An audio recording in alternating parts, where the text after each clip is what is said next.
Well, my friends, how are you doing? Welcome to PMP 2024 Live. It's always a pleasure to be with you, those of you who are on the journey to getting certified to being a PMP. And for those of you who are already certified, I'd like to say a massive congrats to you.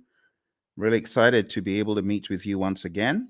So don't be a stranger. Let me know where you're calling from or where you're listening to me from. And for those of you that may have any questions, now's a good time to begin putting the questions in. But the purpose for our meeting today is to once again realign your journey towards PMP exam success. Okay. I know lots of you have plans to get certified in 2024, but it's important that you be focused on the right direction. All right. Because this PMP exam, when you look at it, it's full of content. It has so much information in it. So you need to be focused, my friend. You need to be laser focused on what exactly you're doing at every step of the way. Now, the easiest way is this. Number one, understand Agile. Please understand Agile. I know there are lots of courses out there. They're very heavy in the predictive piece, but they're not heavy enough in the Agile piece. And therefore, when people get on the exam, they don't understand the questions. Let me be perfectly clear about the questions, how the questions are posed. The questions are going to ask you, you are a project manager. It will always tell you who you are. You're a project manager in a project. You're doing this, that, or the other. You encounter a situation. What should you do next? But not just that. In the answers, you very well could have a blend of agile and predictive answers. And it doesn't mean you should choose agile all the time or predictive all the time. It depends on the way the answer is crafted. So my recommendation to you, number one, if you have this book called the Agile Practice Guide, read the book. If you've been for one of my courses and you have Agile book, this one, if you have Agile Principle Raw and Uncut, please read the book. In fact, I mean, you can see the relative size, right? This is great. This goes deep. This brings you into the discussion like from a layman's perspective. So if I were you, you can get this on Amazon. You can get this everywhere books are sold, pretty much this as well. So I would recommend, if you are weak in Agile, beef up your Agile understanding to the point where you know pretty much where the question is going, right? You got to know from an Agile perspective the values, the philosophies, the thought processes, like just vanilla flavored values. Know your values really well, right? Just know through this work we've come to value individuals and interactions over processes and tools, working product over comprehensive documentation, customer collaboration over contract negotiation, responding to change over following a plan. And even though there's value in the items that we just kind of discredited, we value the items on the other side more. That's what you need to be thinking. Then you go over to the principles. Okay. So I'm going to walk you through a little bit of Agile tonight just to make sure you're on that wavelength. When I'm done with Agile, I'm going to tell you what next to do with Agile. And then I'm going to go into the predictive and then the hybrid. So this is probably going to take about an hour. We might be fortunate to get done quicker, but I want us to jump straight into the discussion because there's a lot for me to show you in this world of PMP. And this first piece is a slice from my course that I call Agile for Practitioners. My buddy Roy and I put this together, and it has helped PMPs across the world ace their PMP exam. So I'm just going to give you a quick little slice of Agile for Practitioners tonight. Let's jump straight into a few little introductions. So that's me. That's your buddy Phil. And I got certified in 2005. And since I got certified, I've been helping people across the world come from an engineering background. I'm one of those who escaped, who ran away and went into a different world of project management, trained many organizations, as you can see on the screen, many government entities, and so on. But let's jump straight into why agile. Why agile? I like this quote from Leon Megginson. It says, "It is not the strongest of the species that survives, nor the most intelligent, but the one most adaptable to change." It's all about adaptability, my friend, isn't it?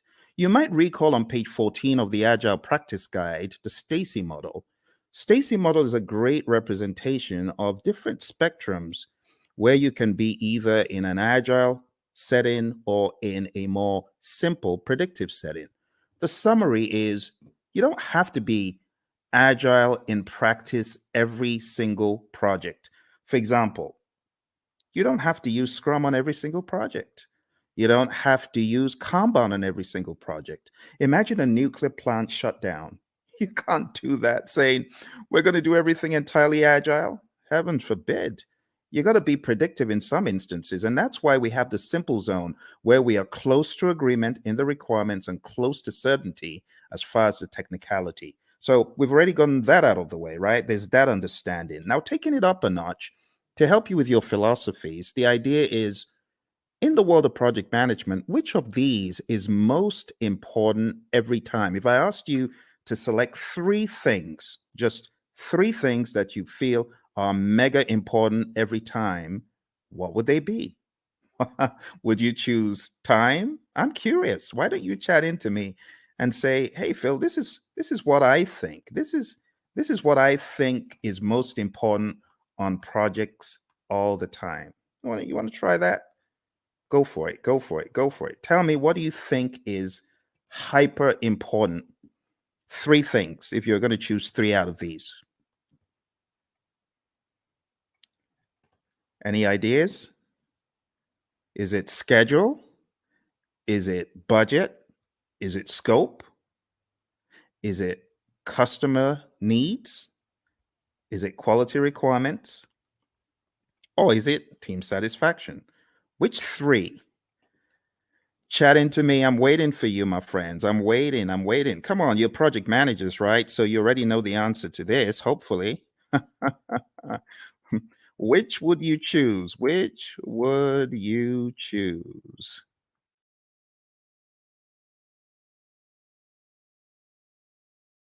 All right. Which would you choose? Everyone's trying to be all cute here. All right. Well, what I would choose is probably not the first one because delivering on schedule, if I don't deliver quality, is going to be frowned on. Don't you agree? If I delivered on schedule, but my customer is not happy, what good is that? Right? What about delivering on budget? You deliver on budget, but your customer is not happy. You got issues. You see where the train is going now? So, in order to answer this question, you need to ask, what about the customer? That needs to be actually one of the first things, but it's not the first thing that you think about. You know, the very first thing you should think about? The very first thing you should think about is the restaurant analogy. Have you ever been to a restaurant and you made the mistake of being mean to the waiter and they're going back there and you're wondering, oh my goodness, I shouldn't have done that. Who knows what they're going to do to my food? Has that thought ever crossed your mind? Well, it's the same thing when it comes to the world of project management. Because if you are not satisfying your team members, the likelihood is your customer may not be satisfied because the team may not put in their best. But if your team is satisfied, and I'm not talking salary now, I'm just talking being mindful and being empathetic and ensuring that the team has what they need. You know, the Agile Manifesto talks about giving the team the environment and support they need. When you do that, you're likely to have the team meeting quality requirements, delivering on budget, schedule, scope, and the customer is likely to be satisfied. All that good stuff. Okay, so the best answer to this, I don't know if you noticed, this said all plan scope. So you don't have that mindset of, oh, we have to deliver everything. In the world of Agile, no, that's not our mindset. Our mindset is we got to deliver value. It doesn't have to be all the scope. So I was looking for you to choose the bottom three. That's what I was looking for. Just the bottom three: customer, quality, and team. Now, moving on to the next part where we're going to go pretty quick. This is what I was talking about, right? The Agile Manifesto values, which I've already covered, and then the Agile Manifesto principles. I'll just summarize them. Number one, customer obsession. Number two, welcome changes, even late, for the customer's benefit. Number three, deliver working product frequently.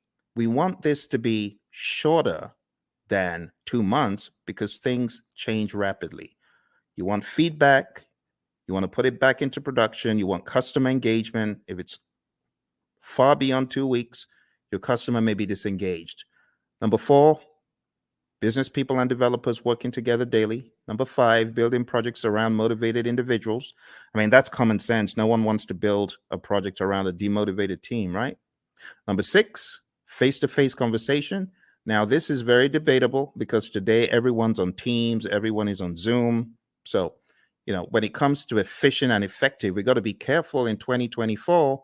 But for the sake of your exam, just go with number six as it's written.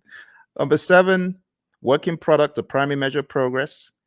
In the world of Agile, we don't do all those percent completes and statuses, right? In this world, Agile processes promote sustainable development. I call number eight, don't kill the team. The don't kill the team principle. Number nine, continuous attention to technical excellence and good design enhances agility. Number 10, keep it simple, sir. Keep it simple, sister. Number 11, the best architectures, requirements, and designs emerge from self-organizing team. Just leave the team alone. Let them do their stuff. You hired adults. You hired experts. They'll get it done better than when they were meddled with. And number 12, at regular intervals, the team reflects on how to become more effective. They tune and adjust their behavior accordingly. Doesn't always have to be the retrospective. This could be just a way of life, a day-to-day philosophy. And that's the Agile Manifesto. You do really need to know this well before you exam, okay? Now, let's go a step further. There is one more thing in the world of Agile that I like showing, and that is a difference between the predictive thinking, which is encapsulated on the screen right here. You can see in the traditional world, scope is fixed. But in the world of Agile, what happens? We flip the triangle on its head, and scope is now flexible, right? What is fixed is we have a fixed time box, that's schedule, and then we have a fixed budget, team size. So don't forget these core things about the world of Agile. Finally, before we get out of Agile, I just want to remind you, because I know a lot of people fight this one. The most popular Agile framework is Scrum, okay? If you haven't read the Scrum Guide, you should. Go to scrumguides.org, download it, read it, right? Scrum is a lightweight, easy to understand model. It's based on 3 pillars of transparency, inspection, and adaptation. This is a sequence of activities. What happens? Number one, we have a product backlog, and it's a list of all the things our customers want. Then we have an event. It's called sprint planning. Sprint planning is where we meet to decide what we're going to get done in the sprint. As a result of that meeting, we get a sprint backlog. Once we get our sprint backlog, we then have our marching orders. We are already in the sprint, technically, once we start the sprint planning event. But the next event that happens is the daily scrum. The daily scrum is something that we do every 24 hours. Don't say, oh, we do a weekly daily scrum. No, that's not a daily scrum. It has to be daily. So the daily scrum is where the team meets. They meet as a sync up meeting. It is not a status meeting. Please don't choose that on the exam when they give you the trick question that says the daily scrum is a what? Don't choose status meeting. It's not a status meeting. It's a planning meeting. It's a sync up meeting. There's a difference. So it's not status. Don't think status. We could either answer the 3 questions, and with a mature team, you don't need to pass the mic around. They know what to talk about, right?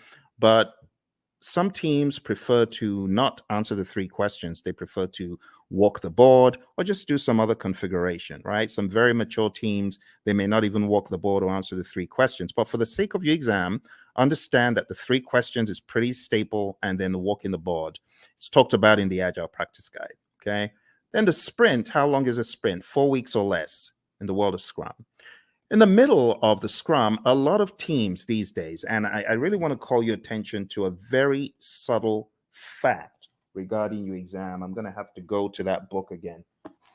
And it's a good book, actually. It's not a bad book. It's the Agile Practice Guide. So let's go to the Agile Practice Guide, okay? So looking at the Agile Practice Guide, I want to point out to you that there are a number of things the PMI accentuates on page 50 forward. Okay, so you do need to read PMI's account, because in the Scrum Guide, you don't have any talk about the event called backlog refinement. In fact, in the Scrum Guide, it's looked at as everyday life for the product owner. But in the Agile Practice Guide, it is called out specifically on page 52 in the Agile Practice Guide. And it just reads, in iteration-based Agile, the product owner often works with a team to prepare some stories for the upcoming iteration during one or more sessions in the middle of the iteration, okay? So this account is about 2 paragraphs, but you don't find this in the Scrum Guide. You should pay attention to backlog refinement. You should pay attention to PMI's account of Agile, PMI's account of all things that are on the exam, okay? So even though backlog refinement in this image, I've graded because it's optional, you should, as a PMP candidate, be aware that PMI has 2 full paragraphs. It says there is no consensus on how long the refinement should be. There's a continuum of just-in-time refinement for flow-based Agile. The team takes the next card off the to-do column and discusses it. And then it says many iteration-based Agile teams use the time-boxed 1-hour discussion midway through a 2-week iteration. And that's exactly what I'm depicting on the screen. This is midway through the iteration. The team takes some time out. They do the backlog refinement. They go through the whole idea behind the INVEST acronym. Now, this is not a place for us to debate whether it is good or bad, because I have some of the Agile zealots who hate the INVEST acronym. Don't listen to them. What do I mean by the INVEST acronym? Independent, negotiable, valuable or vertical, estimable, small enough to fit within a sprint, and testable. You want to make sure that your backlog items are indeed ready. Okay, like I said, various schools of thought are against the INVEST acronym. But when we talk about the refinement, when we talk about the definition of ready, it is important you understand and have some sort of guardrail framework to help you. So this helps achieve definition of ready. Okay. If the story fails to meet one of these criteria, the team may want to reword it or even consider a rewrite. So this is the INVEST acronym. When we say a story is ready, it means ready for us to work on. And in your backlog refinement sessions, you want to work on getting your stories to a definition of ready. Okay, it's just that simple. When you get certified, you can, join the debate about whether backlog refinement should be done with the INVEST acronym, whether definition of ready is good or bad. I'm not here for all that, right? But just know for your exam, it's in the Agile Practice Guide. All right, moving on. We have the sprint review event, and this is where the customer, could be the end user involved as well, the stakeholders. This is where there is a review of what was created, the increment, right? And just be aware that the sprint review event is not a gate before you can release value, right? You can release value all through the sprint. It doesn't have to be one time.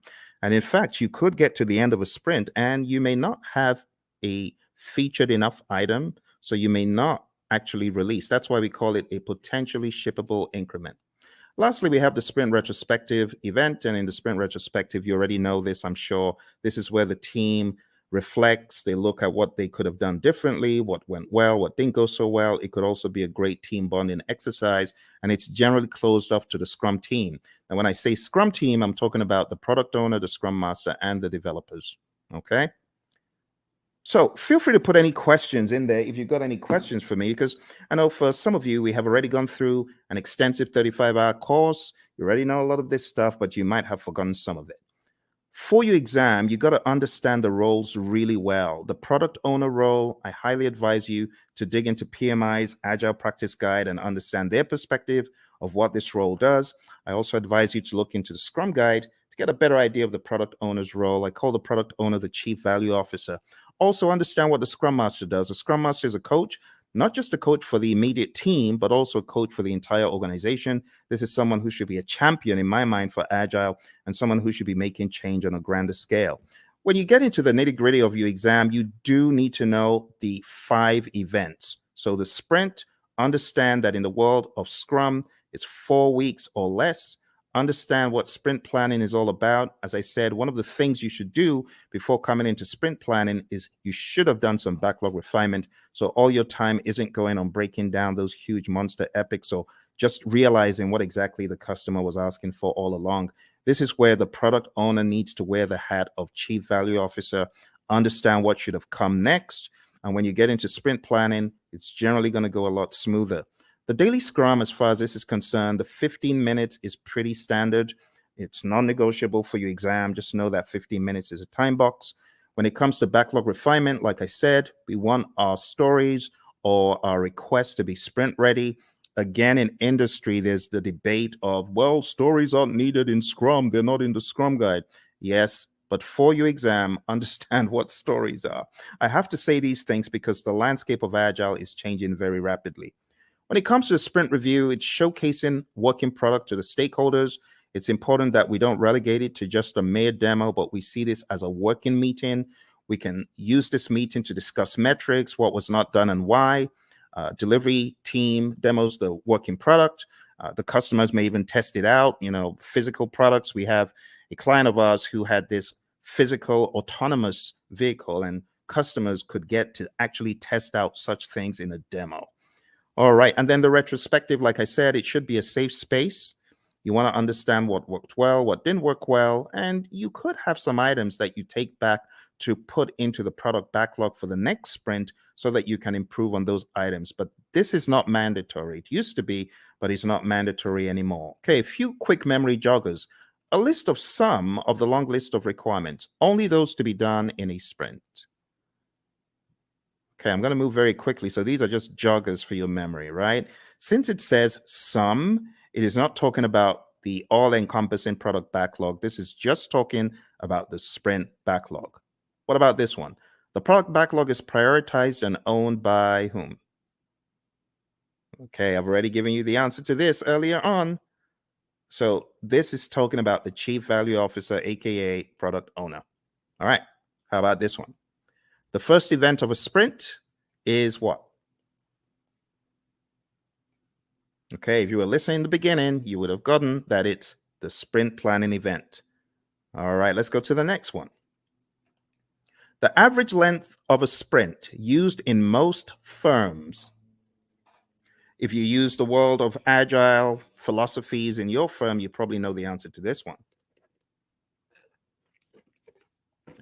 All right, so the best answer to this, my friends, is not the 1 month.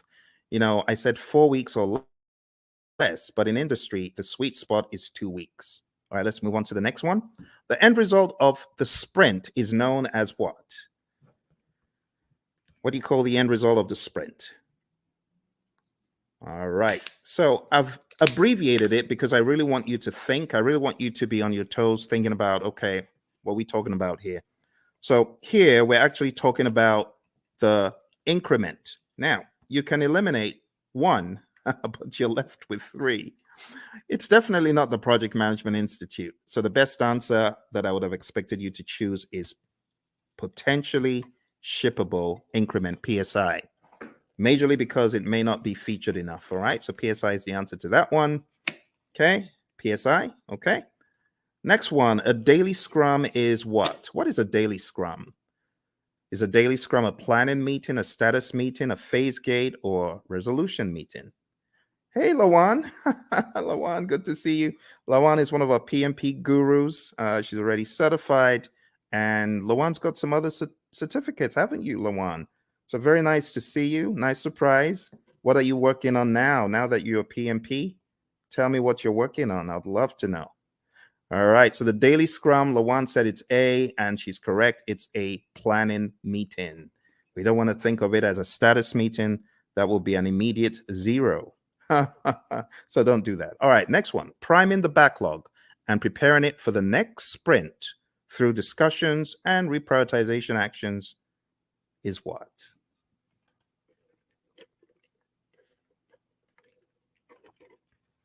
Awesome. Lawan is on it. She is on it. She hasn't forgotten it. Not missed a beat. Thank you, Lawan. The best answer to that is indeed what you chose. The answer is backlog refinement. And backlog refinement, we talk about it as being not mandatory as far as an event, but in the Agile Practice Guide, we see it there front and center. All right. The potentially shippable increment should be shown to the customer in a demonstration. This is known as what?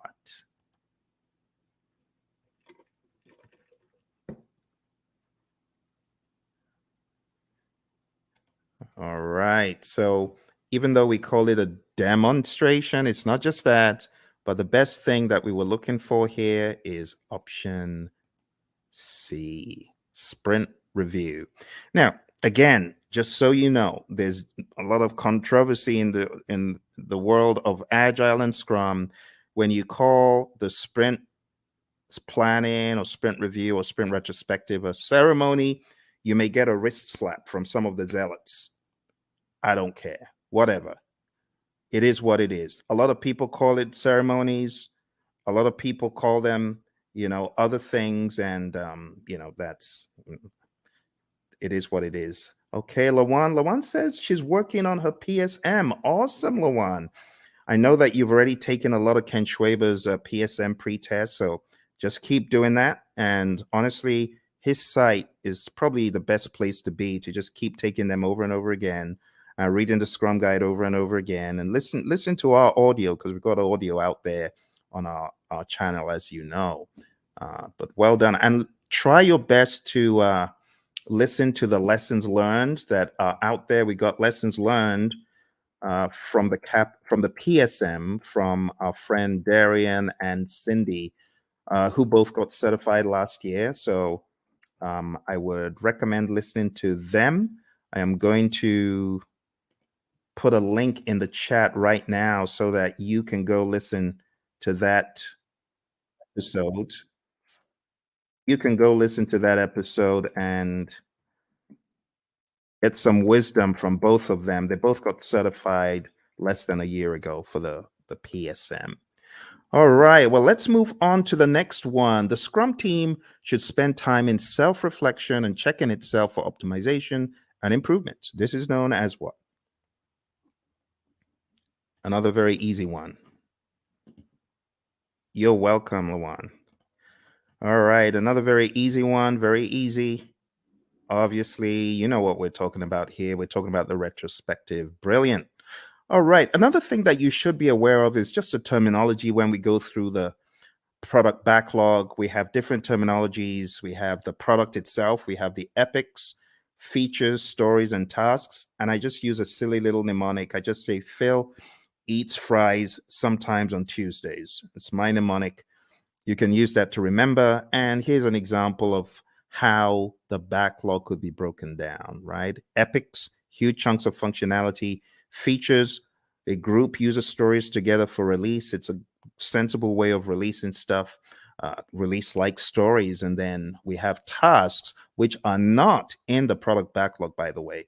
At best, these would be in your sprint backlog, but you have a lot of mature teams who don't even put that level of stuff into their backlogs. So at the end of the day, you would have a breakdown that looks something like this, right? You would have the product broken down into epics. Here's an example of PBIs for a website, and I will zoom in so you can see the intricacies here. So it looks very much like a work breakdown structure, but don't get it twisted. It's not a work breakdown structure. This is a product, right? Product breakdown. It is not a work breakdown. Okay, so this is the general idea. epics, feature stories. You can see we have the core website functionality broken down into the UI, and then that broken down progressively into more levels of detail until we get to a task level.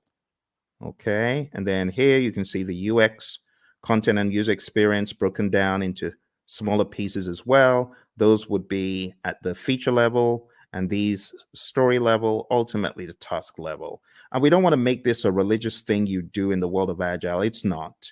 It's just logic on how you break down your backlog, right? So your product backlog, you have big boulders, big chunks. Here's the general idea. When you're working on your product backlog, it's like an iceberg, right? You got this big old iceberg at the bottom. You got to break the iceberg into smaller pieces. And those smaller pieces, that's what floats up to the top. And that's what gets done. If the product owner, of course, is thinking properly, that's what should happen first. Okay. The next big difference that I want to point out is the difference between the definition of ready, which we talked about earlier. Go listen to it if you didn't. And then the definition of done. Definition of done is an agreed upon set of items that must be completed before an increment is considered complete. Do not mix this up with the acceptance criteria at the back of the card. The acceptance criteria, of course, could be one of the items that we are looking to be complete, looking to have met the requirements. But at the end of the day, the definition of done is not just one thing, it's a number of things. And it's on a case by case basis, depending on your industry and depending on your unique situation. But just remember that the definition of ready and the definition of done are different things. What drives Agile is a concept of value delivery. So you want to make sure you're delivering value to your client. Value should be the number one thing. Another thing that we joke about in our class is the concept of food, because we know people love food. But imagine if you went to a five-star restaurant and you wanted the dessert and someone said, no, you can't have the dessert. You got to eat the greens.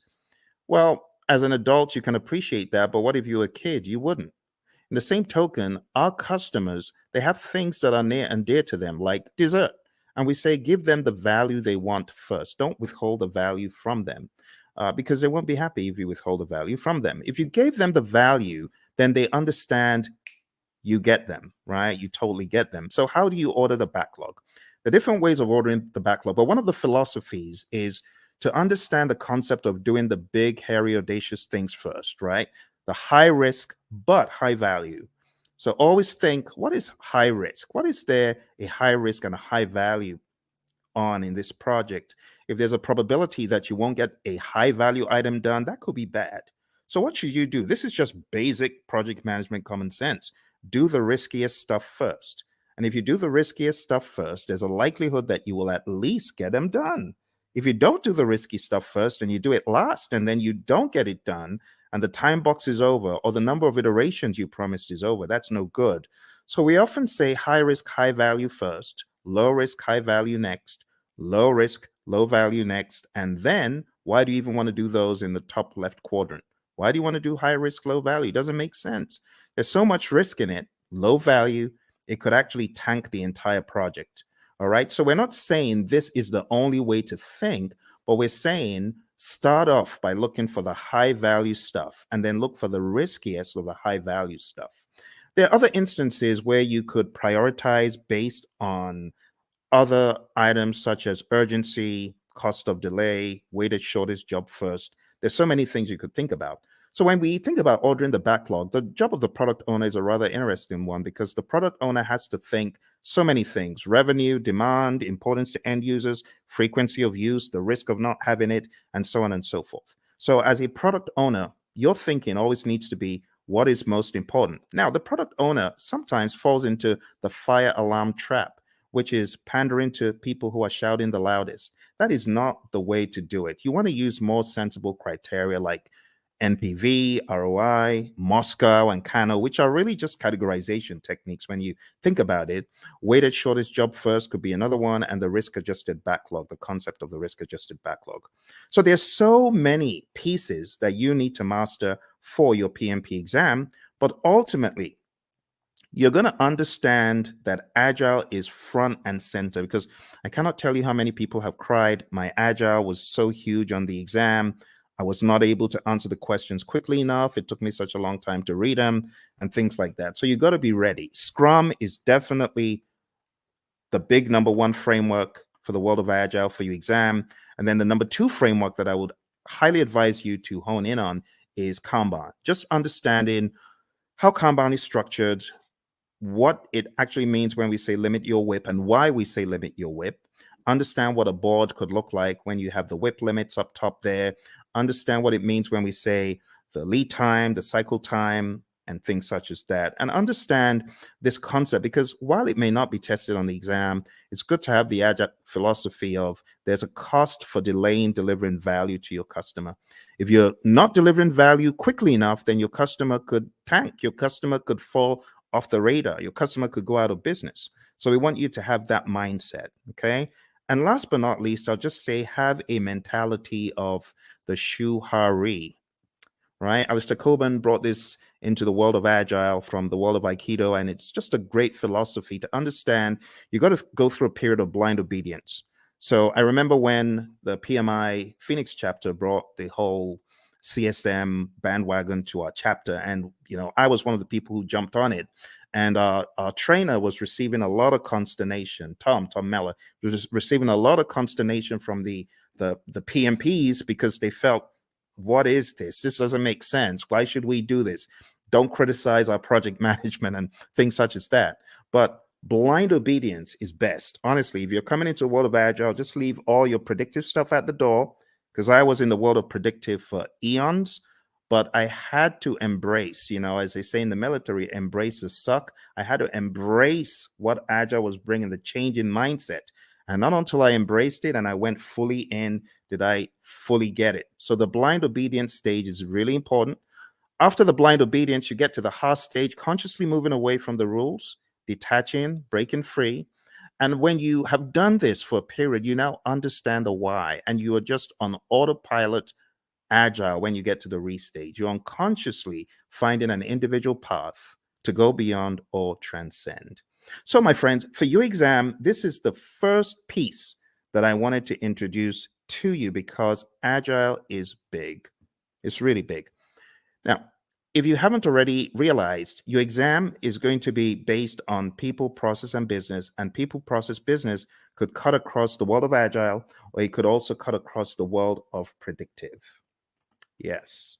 And that is why the 12, I should not say the 12 principles. 12 principles are important. That's in PMBOK 7. So let me just get the 12 principles out of the way for a quick second. 12 principles. Let's talk about that.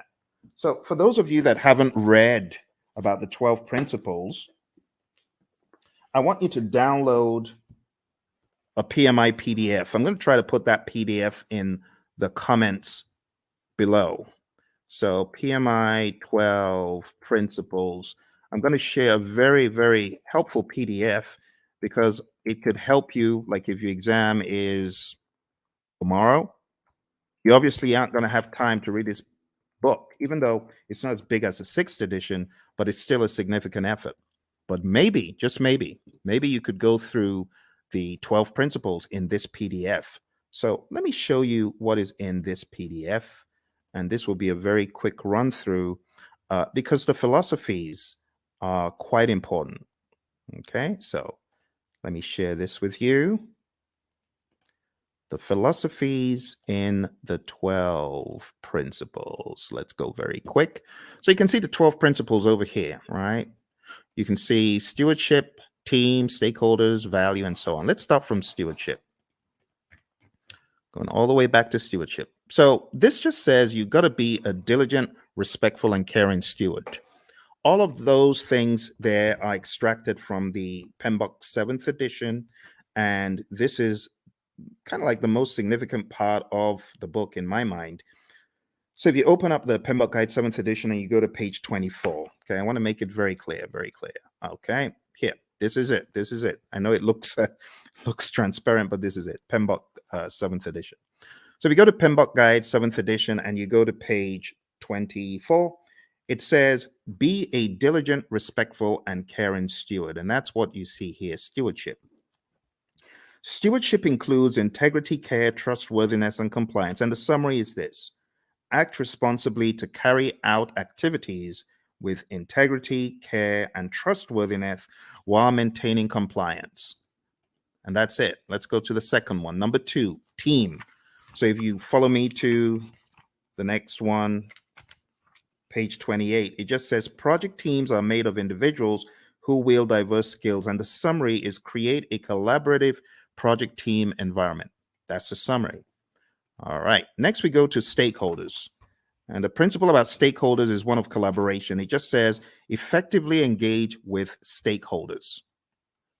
Number 4, value. I've already talked about value today, and this just espouses that same idea. Focus on value. If it's not valuable, don't do it. Continually evaluate and adjust project alignment to business objectives and intended benefits and value. Systems thinking. Always see the big picture. It says recognize, evaluate, and respond to system interactions. That's that one. Going over to leadership. Leadership is all about being bold, taking those leadership decisions, making them, it says, demonstrate and adapt leadership behaviors to support individual and team needs. So here, I would say definitely know the Hersey-Blanchard model, the 5 stages of team development, things like McGregor's theory, Herzberg, Vroom, McClelland, all those, you should have an idea about those. But understand that leadership is all about influence. There's a difference between leadership and authority. You got to know that, okay? Even in the power interest grid versus the influence impact grid, there's a difference between power, authority, and influence leadership, okay? You got to remember that. So demonstrate leadership behaviors. Moving on to tailoring. Tailoring, it says, tailor based on context. The summary is you cannot throw the entire PMBOK guide or guides or process group or practice guide at every single project. All right, next one is quality. It says build quality into processes and deliverables. You got to think quality. It says maintain a focus on quality that produces deliverables that meet project objectives and align to the needs, uses, and acceptance requirements set forth by relevant stakeholders. Let's move on to complexity. Complexity, it says navigate complexity. The best way to navigate complexity is to understand the dimensions in it. The dimensions, human behavior, system behavior, uncertainty itself, and ambiguity, and technological innovation. There's a difference between these two. So let me go over these on page 51 very quick for you. Ambiguity is a state of being unclear. It says of not knowing what to expect or how to comprehend a situation. Then it says uncertainty is a lack of understanding and awareness of issues, events, paths to follow, or solutions. The summary is this. PMI is saying complexity is a characteristic of a project, and you as a project manager, you need to know how to manage it. How do you manage complexity? Let me take you back in time to the Stacy complexity model, remember? Now, how did we say we would work on complexity? We're going to break things down into smaller pieces, do things in iteration. Sounds like agile, right? Because that's what we're talking about. All right, number 10, optimize risk responses. It says continually evaluate exposure to risks, both opportunities and threats, to maximize positive impacts and minimize negative impacts to the project and its outcomes. Number 11, embrace adaptability and resiliency. It says build adaptability and resiliency into the organizations and the project team's approaches. It says most projects encounter challenges or obstacles at some stage. The combined attributes of adaptability and resiliency in the project team's approach to a project help the project accommodate impacts and thrive. Adaptability refers to the ability to respond to changing conditions. Resiliency consists of 2 components: the ability to absorb impacts and the ability to recover quickly from setback or failure. Last but not least, we have number 12, one of my favorites, and this says enable change to achieve the envisioned future state. It says prepare those impacted for the adoption and sustainment of new and different behaviors and processes required for the transition from the current state to the intended future state. Here's the deal, my friends. If you're ever going through change, just remember that people are different. Some people cannot absorb change very well, and others can. So you must approach it from a humanistic standpoint. You have to be empathetic. You have to understand the J curve, the way the J curve works. People are going to be in that valley of the J curve, pondering and wondering, how does this impact my life? They're going to be down in the dumps. So what the PMI advocates quite a lot is sense-making sessions. Don't forget the people. All right. And that's pretty much it for PMBOK 7. For those of you who have been asking the question, Phil, does that mean I need to just read the entire PMBOK 7? I've told you, listen to what I'm telling you. Read. I've given you one PDF. Can I give you one more PDF from the PMI? Let me give you one more PDF from the PMI. I'm going to give you the domains PDF because I know some of you, you're still wondering, but what about the domains? I need to know the domains. Okay, I'll show you the domains. You want domains? We'll go to domains tonight. I'll show you. So here we go. Here are the domains. Okay, just to ensure that your curiosity is satisfied, there are 8 domains in the PMBOK Guide 7th edition. Now, stay with me because I know some of you are fixing to run away. Stay with me. Okay, I got to explain this. This is PMBOK 7. This is PMBOK 6. PMBOK 6 is a wildebeest. It's huge, right? It has 756 pages. This one, on the other hand, has 300 and something pages. However, when it comes to predictive project management, this does not do a good enough job, which is why the PMI have included in their library something called Process Groups of Practice Guide. And that took from the now out of publication 6th edition, and they put together Process Groups of Practice Guide to walk people through the knowledges and process groups. Because, should I just be honest? People ain't buying the domains. People are like, we've known the process groups and knowledges for the past 2.5 decades. Why are you giving us? It reminds me of the Israelites. Why are you giving us this stuff to eat? Why are you giving us PMBOK 7 to eat? So let me show you the summary, okay? Let me show you the summary. Here is the domains, okay? I've put the domains in the chat. Now let's share the domains very quick. Now, I'm going to read for you from the PMBOK Guide 7th edition, and hopefully you will not ask me this ever again because I feel it's not a very good use of our time, but I know some of you are curious. So let's go to page 7. And another thing about this book is it has 2 sets of pages. You have page 1 in the side where you have the principles, and then you have another page 1 where you have the domains. But let's talk about the domains. Listen carefully. It says, a project performance domain is a group of related activities. That's the difference. It did not say a group of processes. You get it? A group of related activities that are critical for the effective delivery of project outcomes. Project performance domains are interactive, interrelated, and interdependent areas of focus that work in unison to achieve desired project outcomes. There are 8 project performance domains. Number 1, stakeholders. Number 2, team. Number 3, development approach and lifecycle. Number 4, planning. Number 5, project work. Number 6, delivery. Number 7, measurement. And number 8, uncertainty. Let's go through them hyper quick. Stakeholders is all about your care for your stakeholders, understanding that you need to effectively interact with them. In other words, you need to manage the engagement. The team domain is all about caring for the team, team health, and team optimization. Development approach and life cycle is all about selecting the right development approach. Is it going to be agile? Is it going to be predictive? Is it going to be incremental? Is it going to be agile? And then going down into the smaller silos, is it going to be Scrum? Is it going to be Kanban? Is it going to be TDD? Is it going to be ATDD that we use here, right? And so on and so forth. Planning is all about planning the project. It's that simple. Project work, as it says here, addresses activities and functions associated with establishing project processes, managing physical resources, and fostering a learning environment. Watch this. Project work is associated with establishing the processes and performing the work. Boom, performing the work. That's the direct and manage project work process and everything connected to it. So just think executing. The next one is delivery. This just makes sense. You create a product, service, result, feature, function. It needs to be delivered. And that's what you're doing in the delivery performance domain. It addresses activities and functions associated with delivering the scope and quality. You see those two? Scope management, quality management. I told you were not missing anything.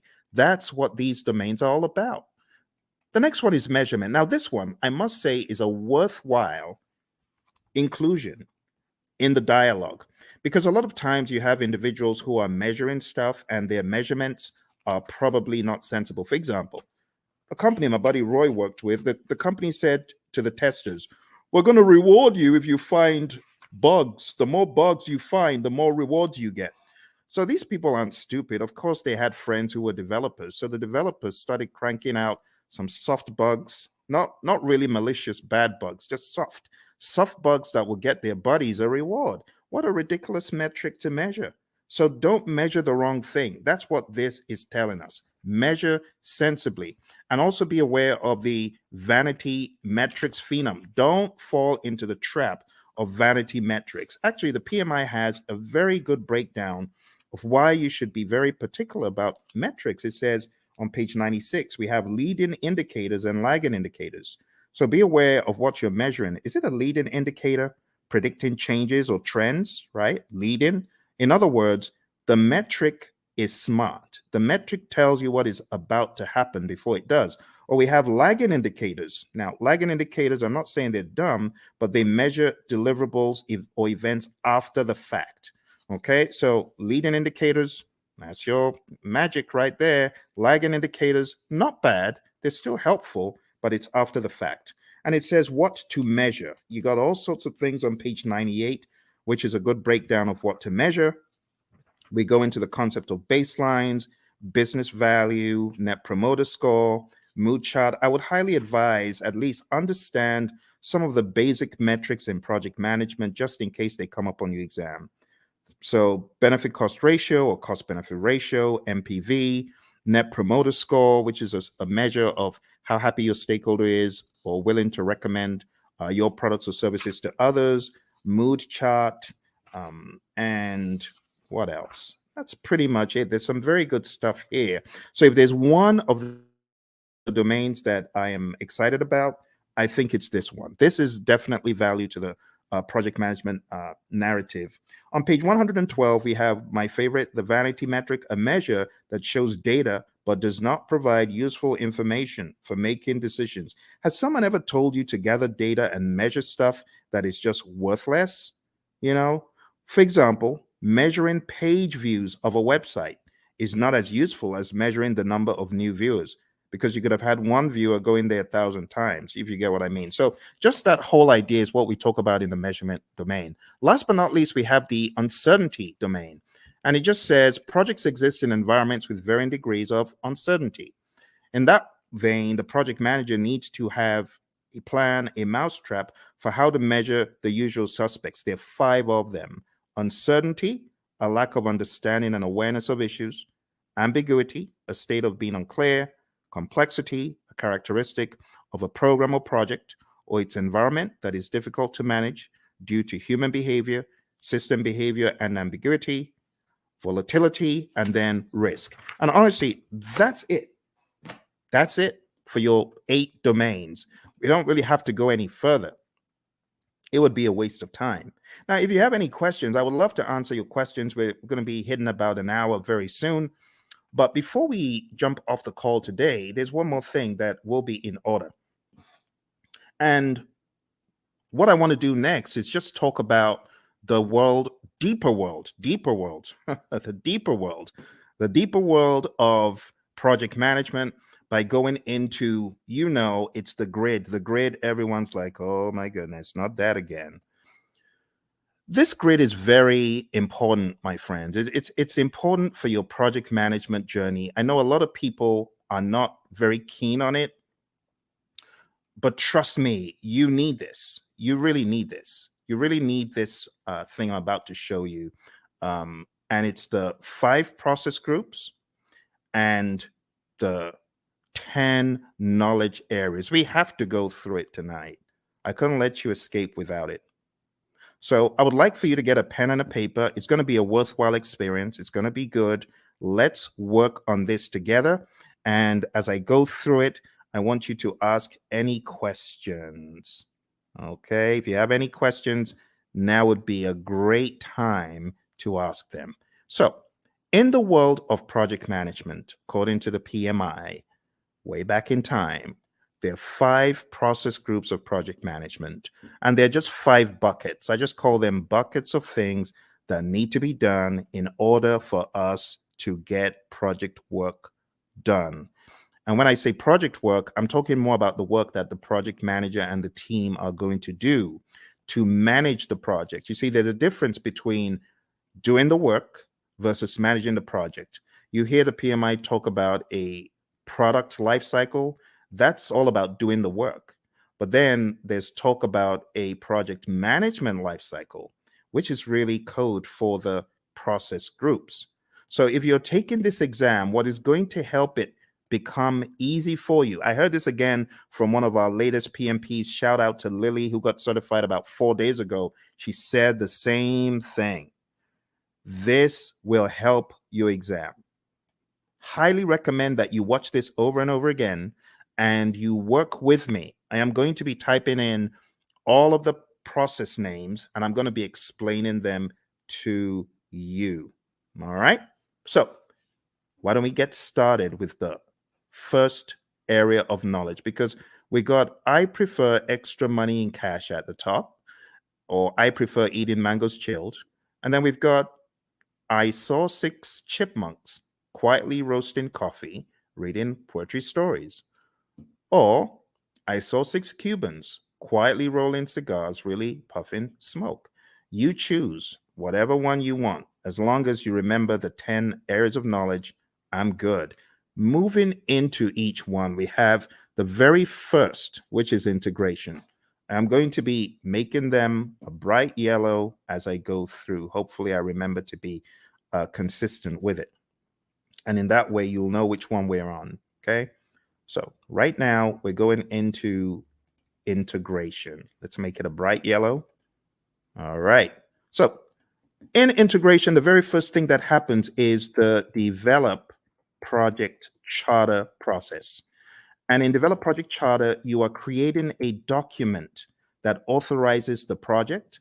You, the project manager, could be working on this, but you don't necessarily have to, because if you've got a sponsor who is capable, they could create this by themselves. They don't need you to do it.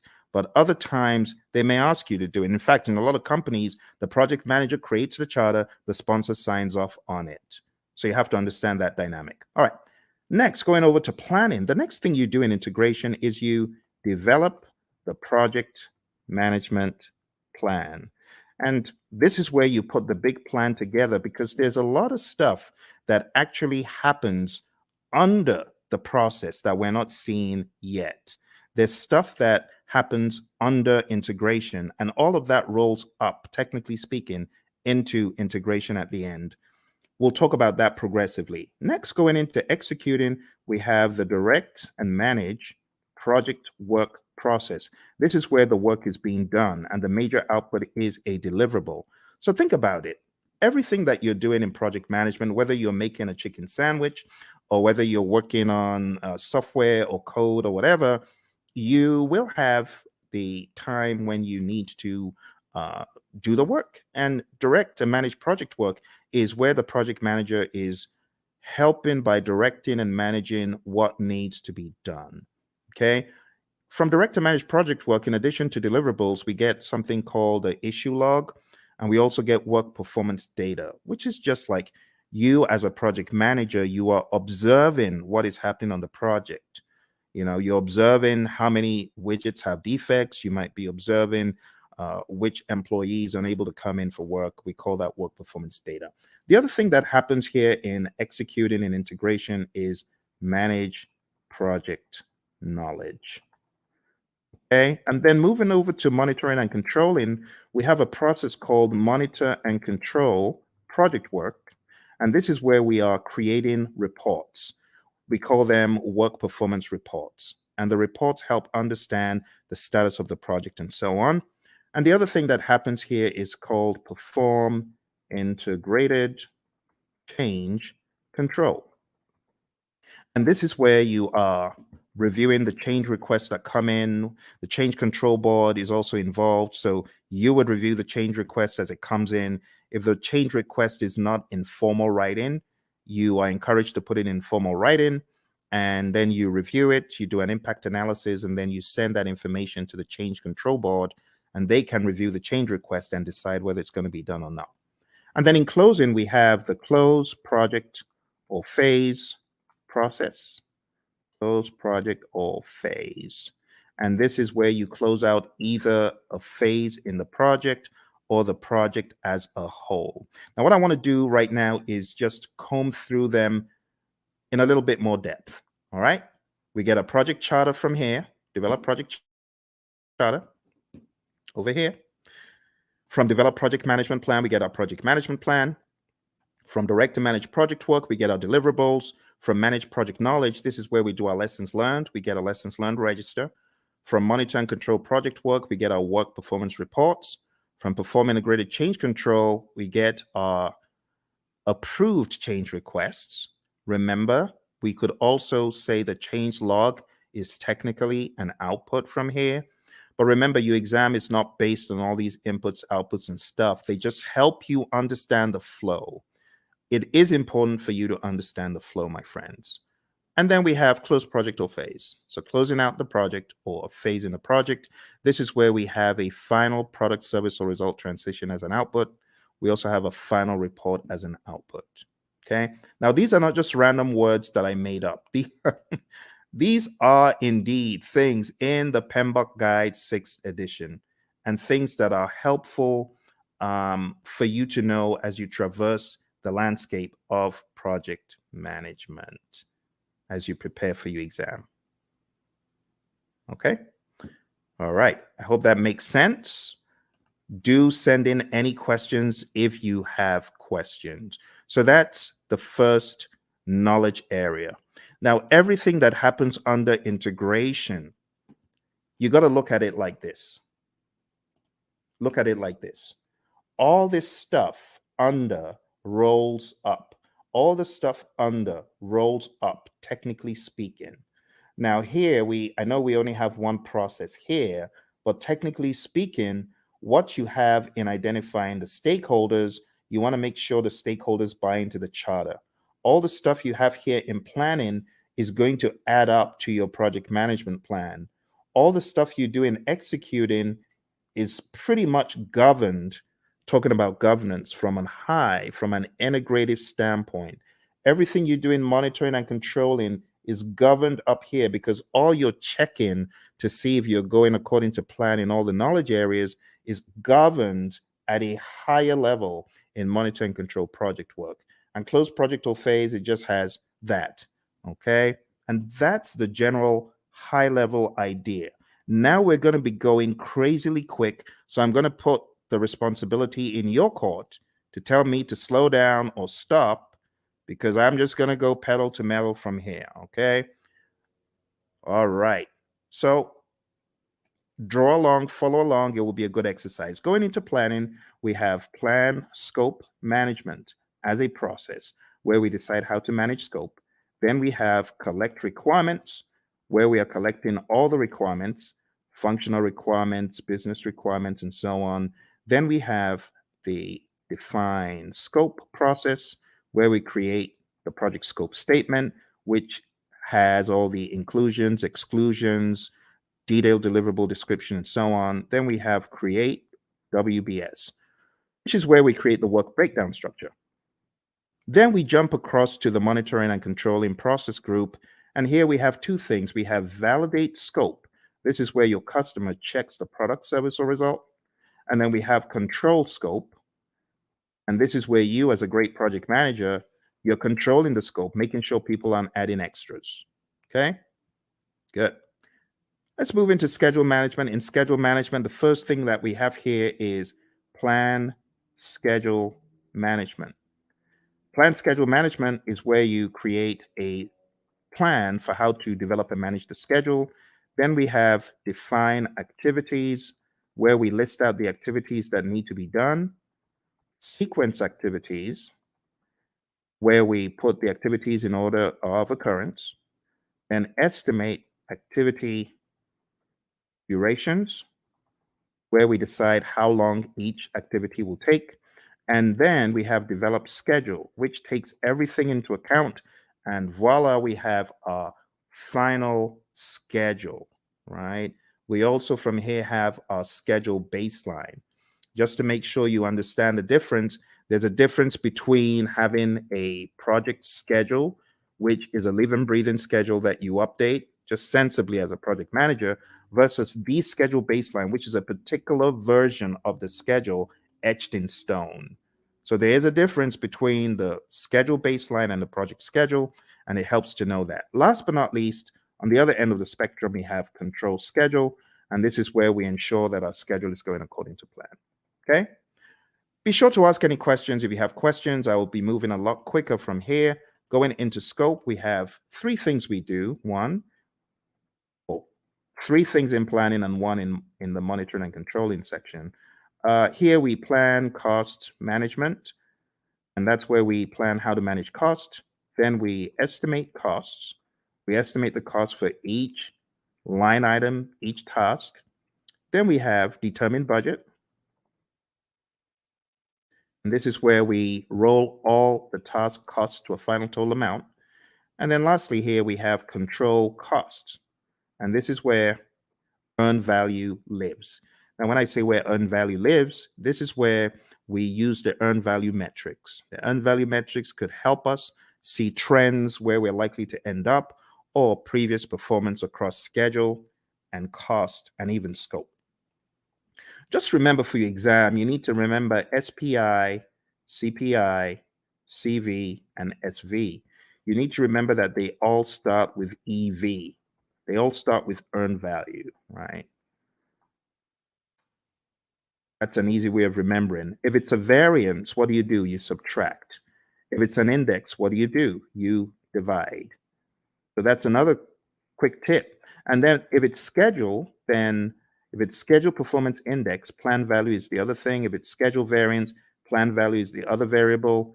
If it's cost related, actual cost is the other variable for cost performance index and cost variance. Okay, so let's zoom into that for the sake of those who may have forgotten. The big thing for your exam is really knowing what does SPI mean if it's 0.4, or what does CPI mean if it's 0.4. Anything less than 1 is bad for the indices, right? Greater than 1 means you're doing better than projected. Anything less than 1 is bad. Equal to 0 means you're equal to 1, I beg your pardon, for the indices means you're right on target. For the variances, if it's 0, it means you're on target. So if you have a 0 variance, that's good. If you have a negative variance, that's bad. If it's greater than 0, like if you have even a $5 cost variance or schedule variance, that means you are actually better than planned. Okay, so those could help you in your recall for the exam. I'm going to put them over here. I'm going to make them a little bit smaller because they're not really a process. It's just something to remember. All right, let's go over to quality. So in quality, we have plan, quality management. And we have manage quality, where we are actually carrying out our quality audits, manage quality. And last but not least, we have control quality. And in control quality, this is where we are actually checking the product, service, or result. Okay. For those of you just coming, we're doing an end-to-end coverage. It's a very rapid means for you to catch up on the PMP. Once this live stream is over, it is likely you will not see the video because the video will be pulled down. You won't see this video once it's over. So if you know you're not able to stay, unfortunately, you will not see this video afterwards. All right, let's come out. Let's go back in. All right, there we have it. So we've got plan quality management, manage quality, and control quality. Moving on to the next thing we're talking about, we're going to talk about resources. Moving on to resources, we have 6 things here. We have plan resource management. We have estimate, activity, resources. And those two happen in planning. In executing, as far as resources concerned, we have acquire resources, we have develop team, and then we have manage team. And what are the differences? In develop team, this is where our team goes for team building.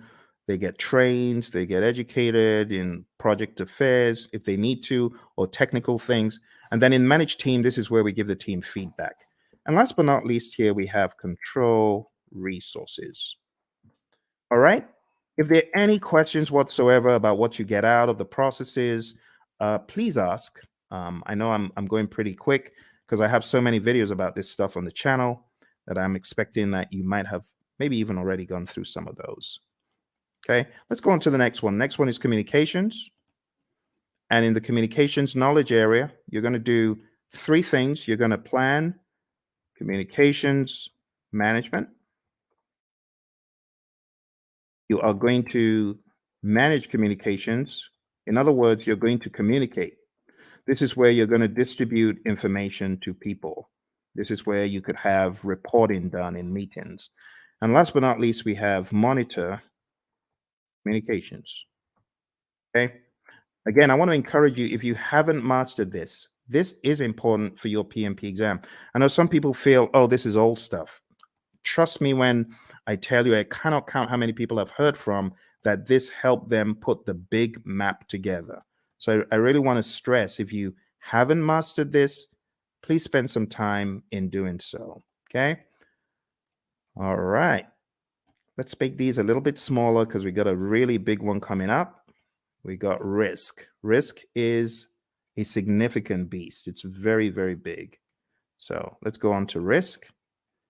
And risk starts off as usual with plan risk management. This is where we create a plan for how to manage risk. Then we identify the risks. Then we perform a qualitative risk analysis. Think about it like a high, medium, low, or on a scale, numbers that generally don't equate to the same thing from project to project, but they help us in the prioritization of the risks, as far as which risks are we going to go after, which ones are we going to leave alone, so on and so forth. All right, moving on. We have perform quantitative risk analysis. And this is where we analyze the risks from a numeric standpoint that is also dollar related, or something quantitative like weeks. You could analyze from a schedule perspective, how many weeks, how many days, and that's an absolute. That is not qualitative. Or how much money is going to be the result of this risk as far as contingencies are concerned. This is where you're getting really into some hardcore amounts. The next thing that happens is called plan risk responses. And then we jump across to executing, and then we implement those responses. Okay. And last but not least, we have monitor risks. Now, when it comes to plan risk responses, again, I'll take some time out to talk about the A team, not Mr. T and the A team, but avoid, transfer, escalate, accept, and mitigate. Okay.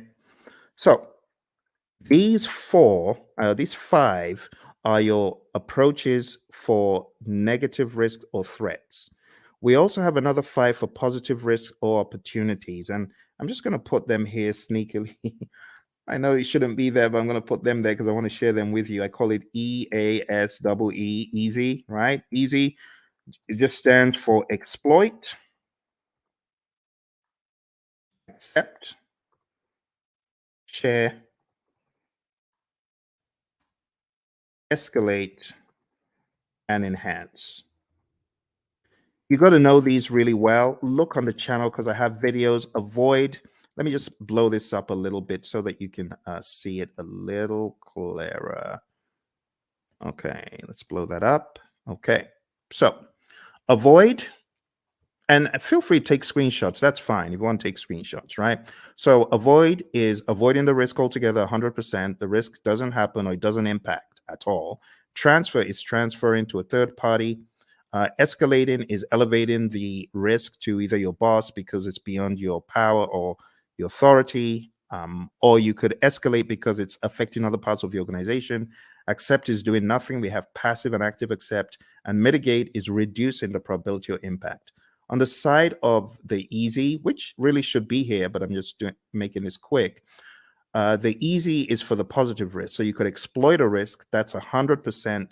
That positive risk is going to happen, right? That's what we mean by exploit. 100% will happen.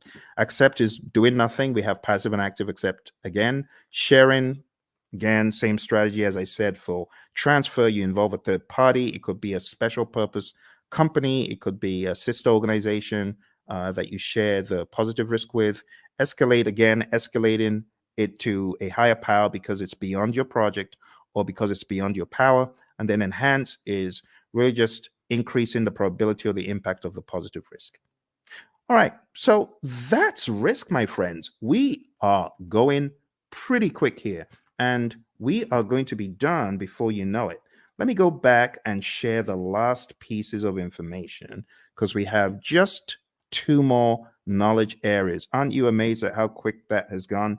You know, in some courses, the entire 1 week is spent on that. They spent 5 days taking you through what I'm showing you in minutes.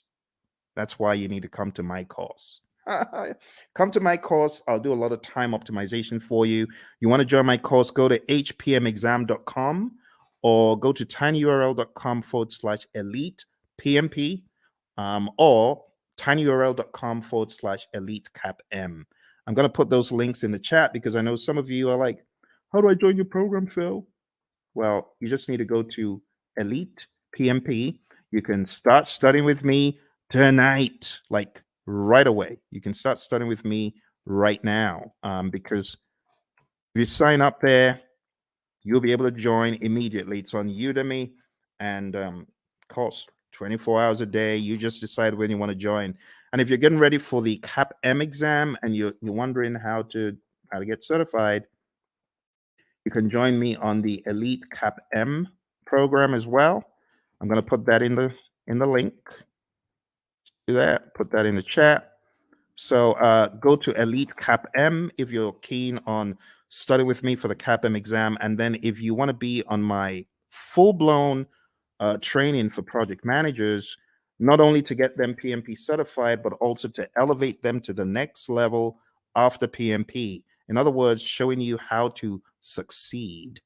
You can just jump into my program, which is called hpmexam.com PMP exam immersion. Let me put that in the chat as well for those of you who are curious, because I know some of you are feeling the training right now. You're like, my goodness, I just spent $2,000. I spent 10 times more. I got 10 times less in a different program. If that's you, I want you to smash that like button. Tell me if that's you. I want you to hit like. I want you to subscribe to the channel, and I actually need you to share it with your friends. Okay, that's what I need you to do. So if you want to study with me, do that. And if you're like, Phil, I ain't got a dime. I'm just trying to get by. Hey, that used to be me. That used to be me back in 05. I didn't have a dime. And that's why I've got you covered. I've got a free 30-hour program right here on YouTube. For those of you who are on YouTube, those of you who are on the other platforms, thank you for joining me from the other platforms. I see you. I see all of you across the platforms.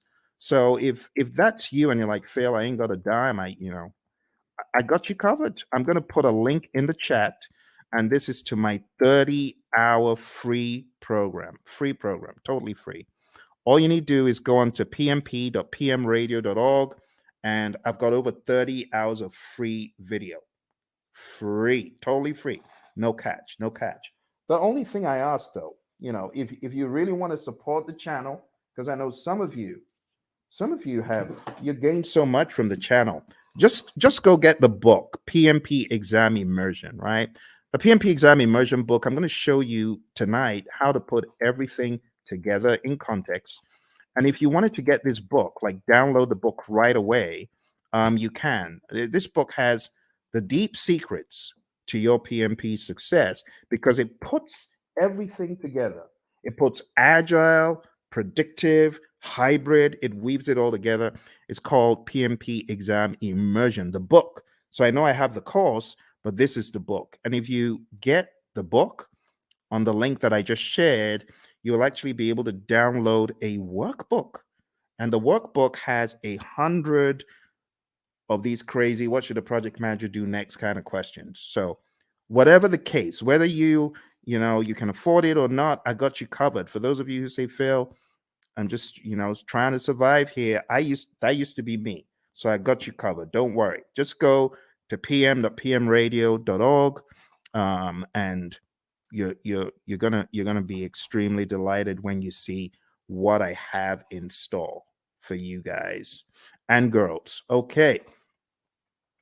So let's jump into the final piece of our journey today, which is going over the last two.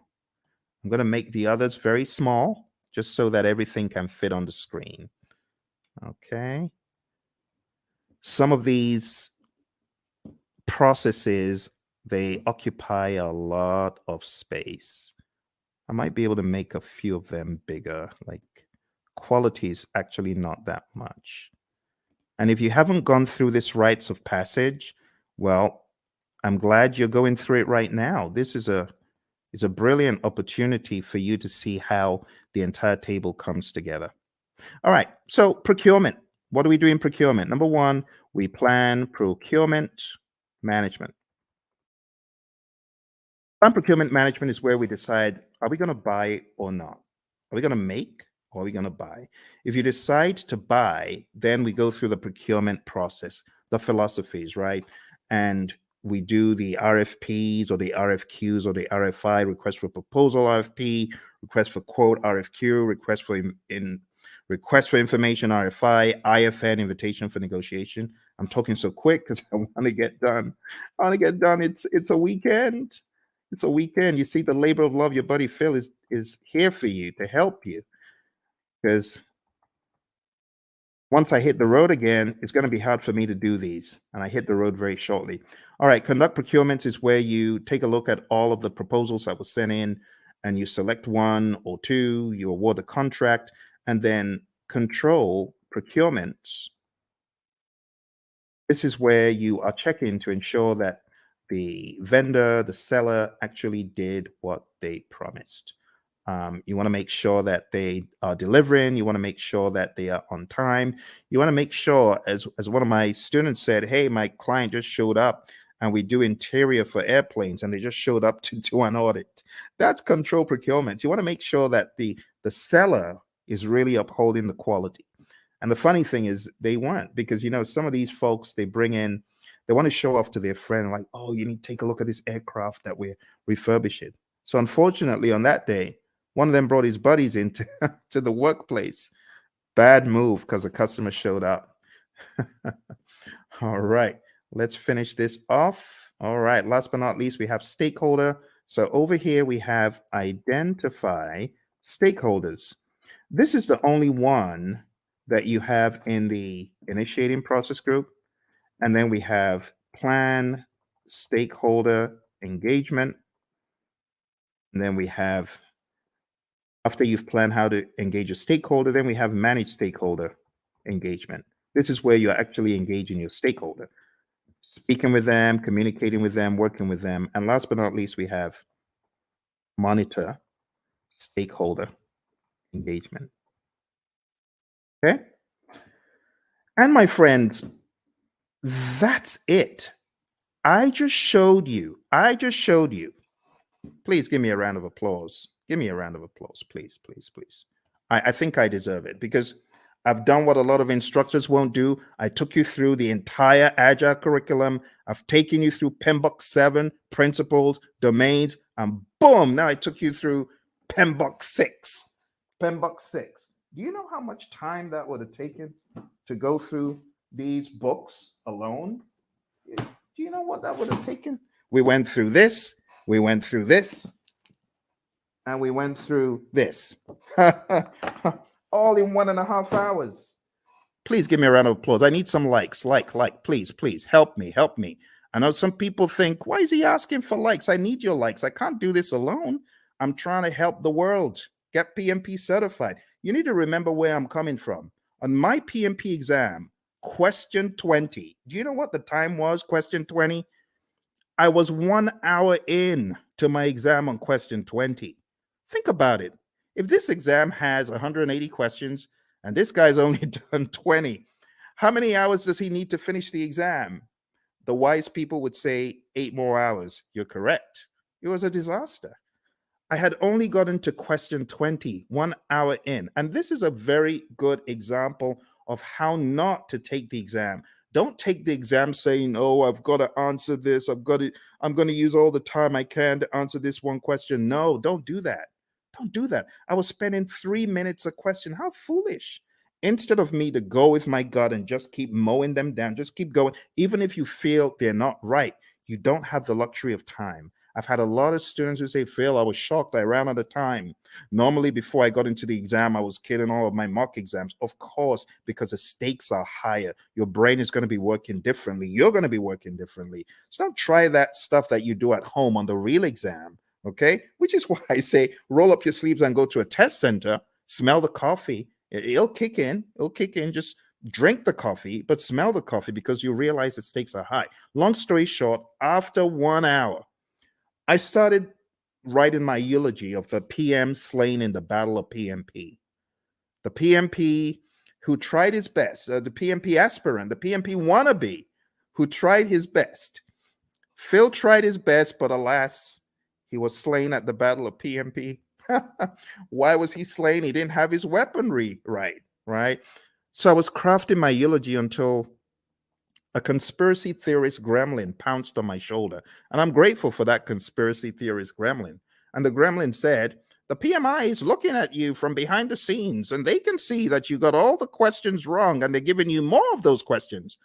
You got risk wrong, and they're giving you more risk. You got schedule wrong, they're giving you more. Why don't you go to the back of the exam? It was a crazy thought, but this is what got me out of the exam alive.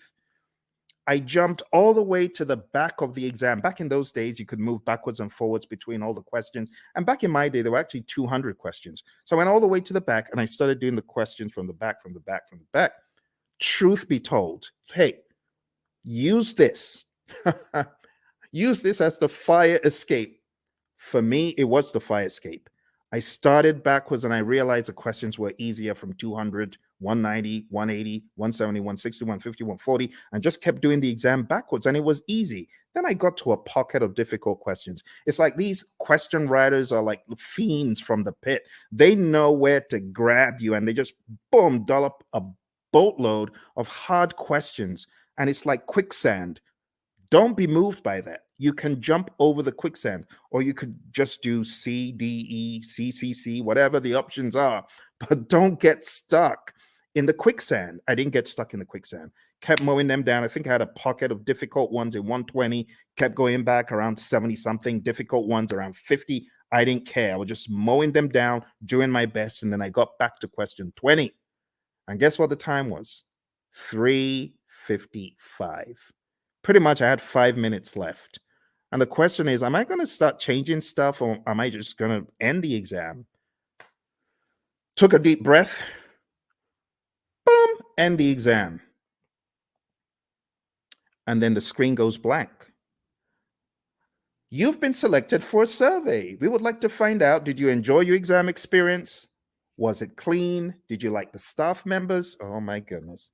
Now I have to go all the way through this ridiculous survey saying, I liked it, I didn't like it. But remember, the conspiracy theorist gremlin is saying, fail, you got to say you like it, because if you said you don't, you're going to fail. So what did I do? Yes, I liked it. It was good. It was clean, even though it was dingy and dim lit. Everything was good. It was good. It was good. It was good. Then press the end button and the screen goes blank for like an eternity. Congrats. You've passed the exam. Talk about being chased by, you watch those TikTok videos of crazy bear out of somewhere in Colorado, those bears.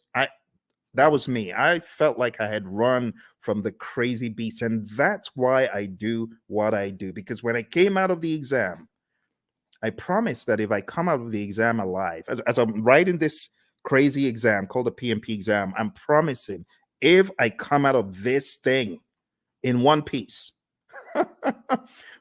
two promises. Number one, I promise I'll never curse the PMI. I won't curse them as I always have been. And number two, I promise I'll tell everyone anything in the world that moves. I'll tell them this exam crazy. Crazy exam, crazy exam. That's why I say take no prisoners. Do everything you can before you find yourself in front of that computer monitor. Do everything you can. All right. Final thing we're going to talk about today, my friends. I'm going to show you the PMI's secret sauce for the PMP exam. They have a secret sauce for the exam, and that secret sauce is encapsulated in a document. And the document is simply called PMP Exam Content Outline. I'm going to put that in the link so that you can download it and read it. I'm showing you where all the treasure is buried tonight, my friends. You know, like I said, I'm hitting the road again. I don't know when next I'm going to be able to do this. It's going to be a while. Here we go. Here we go. That is the PMP exam content outline. And I'm going to go over the outline with you, but I'm not going to do it the usual way. I'm going to do it differently. I am going to do it very quickly by going through my special roadmap. It's a roadmap I created for the PMP, and it cuts off, I would say, about 10 hours. It cuts off 10 hours from the curriculum because it's very rapid and effective. Are you ready? Let's jump into it. Let's jump into it. Here we go. Here we go. For those of you that have been on since we started, thank you very much. I hope you're finding value from it. Your exam is going to have people. 42% of the exam is people, 50% is process, 8% is business. And then you can slice that across 50% agile and hybrid, 50% predictive. Okay? So what am I trying to say? I'm trying to tell you agile is a beast, a big old beast as big as predictive. Here's the breakdown one more time. See that? So pay close attention to the process domain, but don't forget, you could slice these into 21 for people, 21 agile and hybrid, 21 predictive. For process, 25 agile and hybrid, 25 predictive. For business, 4% agile and hybrid, 4% predictive. That's the general idea. Okay. Let's go into the people domain very quickly, and I'll just try to wrap it all up. Okay. Number one, I have changed the order from what is in the outline that I sent you. In the outline, it starts off with manage conflict, and then it goes into lead a team and so on. But I'm changing it because I want you to get the flow. The flow doesn't make sense in the outline. I want you to get more of the flow from a time perspective. So number one, what I want you to think about first is building a team. You build a team, and then you begin to define the team ground rules, do's and don'ts, and acceptable behavior. And then you begin to lead a team. You know, my mentor, John Maxwell, he says a true measure of leadership is influence, nothing more, nothing less. You're going to lead the team to success. You're going to help the team understand what to do on the project. Leadership is all about example as well. The Hersey-Blanchard model is also a very good one to talk about here. If you haven't heard about the Hersey-Blanchard model, this is it. The thesis of the Hersey-Blanchard model is you need to be a situational leader. You can either be in a directing mode, depending on the individual. This is where you give low support and more direction, or in a coaching role, or in a supporting role, giving more support than direction, and in a delegating role where you just know the keys to the kingdom are safe with this dude, this girl, because they've proven themselves time and time again. But you don't always stay in one quadrant. You move around depending on the individual and the circumstance. With someone, you could have a delegating approach, but if you change the environment, you may need to have a more directing approach with that same individual. And that's the general idea. The other thing that you really need to know for your exam is the 5 stages of team development: the forming, storming, norming, performing, and adjourning. This will help you on the questions. There's also subtle lingo used. So when it comes to forming, the team members are independent. When it comes to performing, the team members are interdependent. So you got to understand PMI's lingo when it comes to these. I would say it's worth checking how they discuss the 5 stages of team development, or Tuckman's ladder, Bruce Tuckman's ladder. Also, as part of your journey, know the 10 tenets of servant leadership: listening, empathy, healing, awareness, persuasion, conceptualization, foresight, stewardship, commitment to growth of people, and building community. You already know the PMI isn't going to do this in parrot fashion, but you do need to be very comfortable with the narrative. Also, for the people domain, you need to understand the Thomas Kilmann conflict mode instrument. There's no image of this in the PMBOK guides, any publications from PMI, but you need to realize that you could be somewhere in the middle as far as your approach to conflict, or you could be very forceful to get your way, or you could be in a collaborate or problem solve mode, which means you're assertive about your needs and the other person's needs. You could be in the avoid or withdraw mode, or you could be in the accommodate or smooth mode. The accommodate or smooth means you're more focused on the person's needs than yours. Avoid or withdraw means you don't care about yours or the other person's needs. You just want to escape. And that's okay. But avoid or withdraw is not the end. You could be back. You could be back with some additional backup. It depends. Okay. So there they are again. The Thomas Kilmann conflict mode instrument, PMBOK 6, page 349. If you're in PMBOK 7, it's talked about differently. It's kind of wonky because it kind of went off something else instead of sticking to the Thomas Kilmann conflict mode instrument itself. This is what I would recommend, though, for your exam prep. Okay. So going back, we've talked about 6, 12, and 2. The other things you need to know for your exam: definitely understand how you as a leader should build shared understanding. Then we go to task 5, ensuring team members and stakeholders are adequately trained, which is a no-brainer. Number 13, mentoring relevant stakeholders. Whether you're the scrum master or the project manager, you should mentor. Empower team members and stakeholders. Manage conflict. This is where the whole conflict dialogue now comes in. Number 11, engage and support virtual teams. Understand the concept of the fishbowl window. Number 9, collaborating with stakeholders. Number 7, addressing and removing impediments, obstacles, and blockers. Number 3, supporting team performance through the application of emotional intelligence. Number 14, I beg your pardon, promoting team performance through the application of EI. And number 8, negotiating project agreements. Now, 3 and 14 are very close. Supporting team performance and promoting team performance, they're very similar. Supporting the team means you're there for them, you big them up in a meeting, you don't throw them under the bus.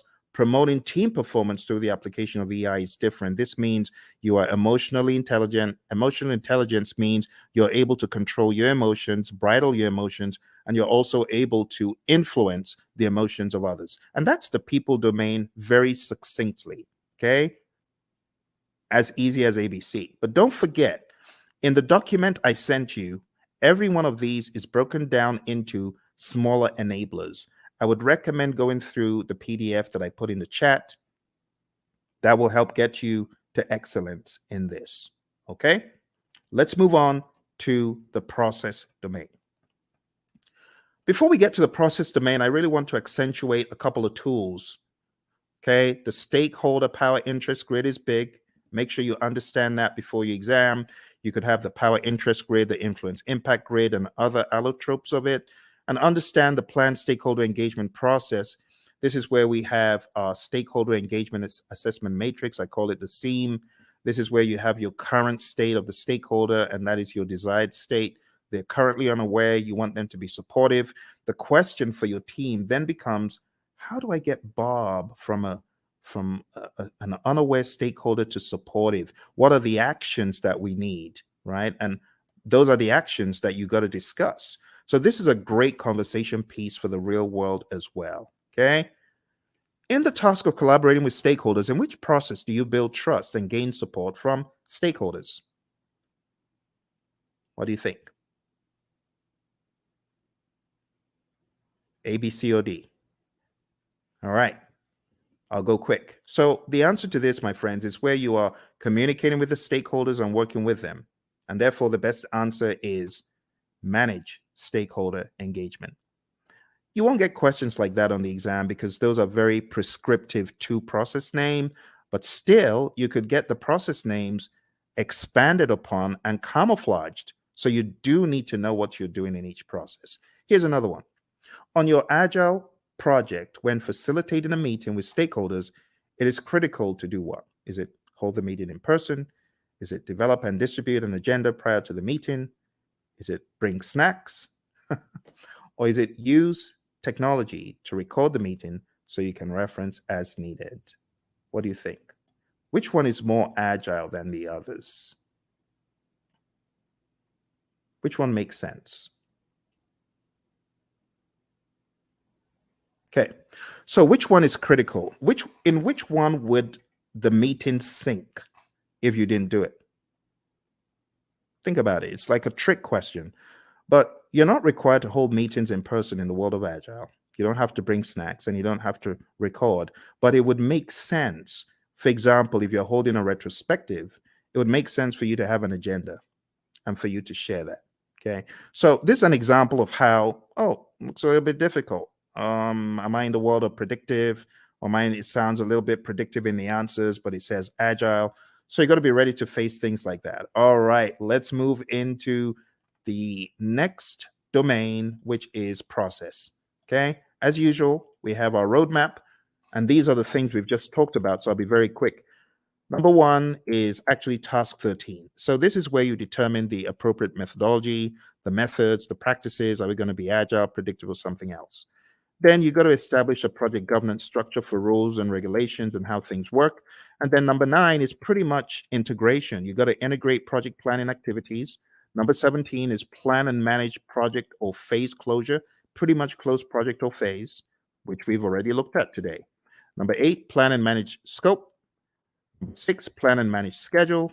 Number 5, plan and manage budget and resources. So at a high level, number 8 is really scope management that we looked at.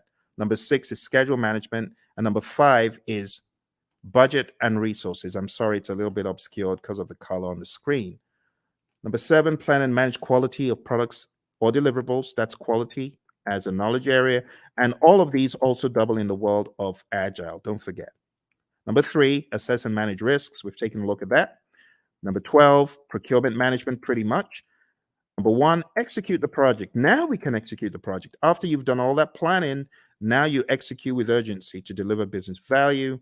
Number 16, ensure knowledge transfer for project continuity. Make sure that you're transferring the knowledge, because if that person leaves, what's going to happen? That needs to be your question. All right, manage project issues, have an issue log. Make sure you chase those impediments as vehemently as possible before they eat you alive. So we talk about impediments, obstacles, and blockers. So the question is, what is the difference between an impediment, an obstacle, or a blocker? And the answer is an impediment slows you down.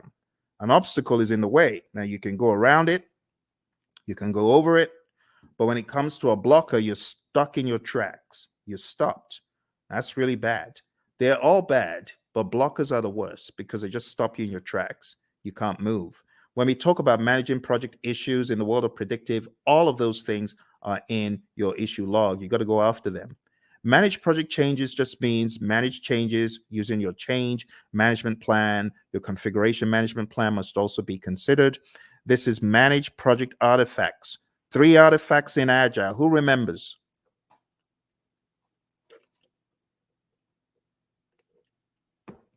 I'm getting some crickets. 3 artifacts we talked about. Does anyone remember?